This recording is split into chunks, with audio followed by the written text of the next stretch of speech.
আসসালামু আলাইকুম এভরিওয়ান। কখনো আমি এরমভাবে ক্যামেরার সামনে কথা বলিনি, কিন্তু আশ্চর্যের বিষয় হচ্ছে যে এতদিন আমি ভিডিও আপলোড করলাম, কোনো অসুবিধে হলো না। কিন্তু রিসেন্ট যারা আমার হিতাকাঙ্ক্ষী আছে, কি বলবো, যারা আমার ভালো চায়, হ্যাঁ, সো কল্ড ভালো, তো মানে যে ভিডিওগুলো আমি আগে ছেড়েছি সেগুলোতে কোনো কপিরাইট আসলো না, রিসেন্ট কপিরাইট ক্লেম আসছে। আমার মাথার ওপর দিয়ে যাচ্ছে যে এগুলো কেন হচ্ছে, আমি কার কি অসুবিধে করলাম বা কি, বা এমনও নয় যে আমি কোটি টাকা ওখান থেকে ইনকাম করছি বা ওটার ইনকাম থেকে আমার কি বলবো, আমার সংসার চলছে, সেটাও নয়।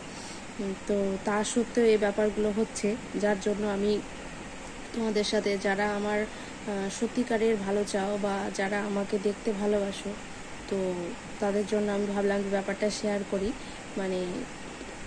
অ্যাকচুয়ালি আপসেট ছিলাম 2-3 দিন, যার জন্য আমি কোনো আপলোডও দিইনি।